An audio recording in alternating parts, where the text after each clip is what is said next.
Hello बच्चों, चलिए प्रश्न को समझते हैं। जब श्वेत प्रकाश पारदर्शी माध्यम जैसे कांच में प्रवेश करता है तो सभी तरंगदैर्ध्य एक ही चाल से चलेगी।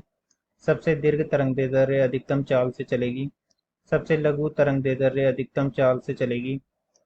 सबसे दीर्घ तरंगदैर्ध्य न्यूनतम चाल से चलेगी। हमें बताना है इसमें से कौन सा सही संबंध होगा।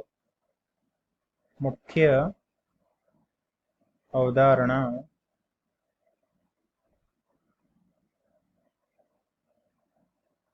श्वेत प्रकाश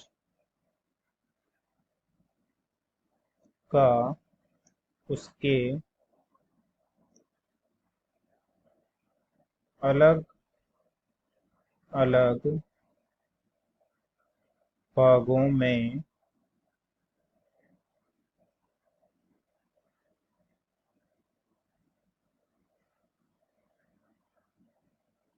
अलग अलग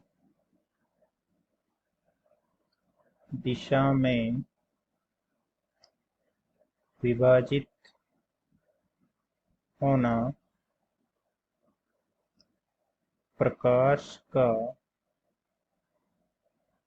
विक्षेपण कहलाता है। इसे हम प्रिज्म से श्वेत प्रकाश के विक्षेपण के रूप में देख सकते हैं कि इस प्रकार से आपतित प्रकाश श्वेत प्रकाश है, तो प्रिज्म से वो इस प्रकार से 7 अवयवी वर्णों में विक्षेपित हो जाता है, जिसे हम द्विब गयोर के नाम से जानते हैं। बैंगनी, जामुनी, नीला, हरा, पीला, नारंगी और लाल। इस प्रकार से हम जानते हैं। जहाँ से बैंगनी से लाल की ओर जाने पर तरंगदैर्ध्य लैम्ब्डा का मान बढ़ता है। लाल रंग की तरंगदैर्ध्य ज्यादा होती है तथा बैंगनी रंग की तरंगदैर्ध्य कम होती है।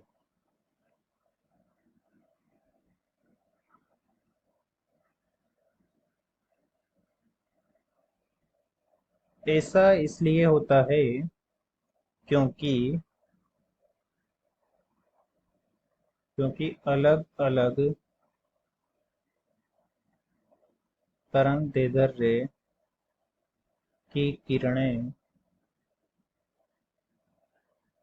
निर्वात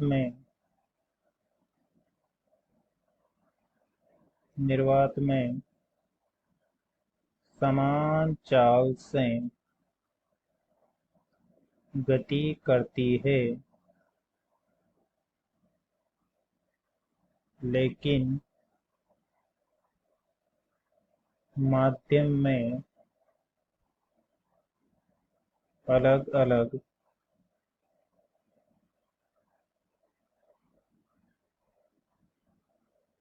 चाल से गति करती है।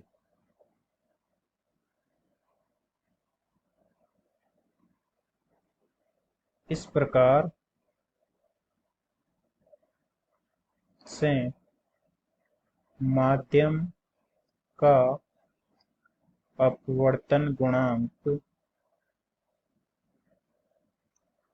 तरंगदैर्ध्य पर निर्भर करता है।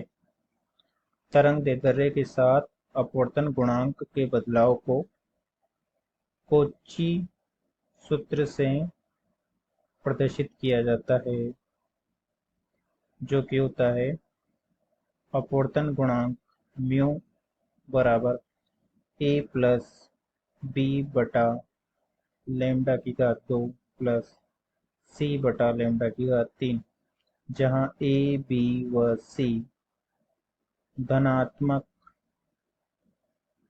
स्थिरांक हैं तथा लैम्ब्डा प्रकाश की तरंगदैर्ध्य है। या अलग अलग अवयवी रंगों की तरंगदैर्ध्य भी कह सकते हैं। क्योंकि अलग अलग रंग के लिए निकालेंगे तो अलग अलग की हो जाएगी, प्रकाश के लिए निकालेंगे तो प्रकाश की हो जाएगी। प्रकाश के अवयवों की भी लिख सकते हैं, प्रकाश के अवयवों की तरंग दैर्ध्य।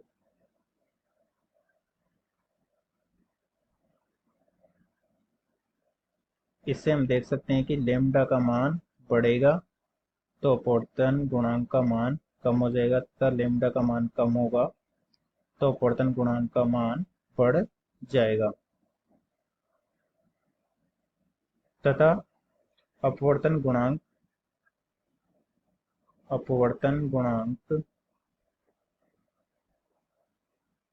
माध्यम में प्रकाश की चाल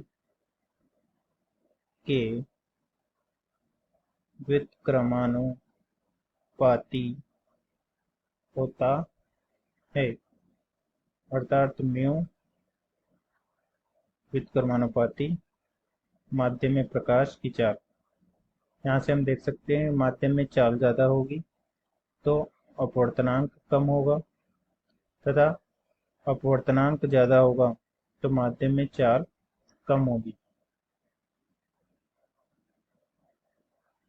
दोनों संबंधों से हम लिख सकते हैं कि पहला संबंध था म्यू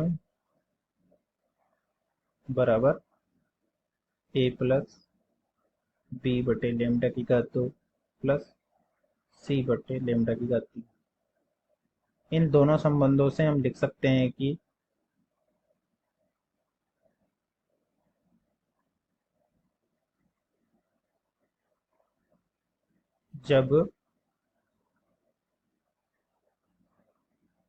जब लेमडा ज़्यादा होगा तो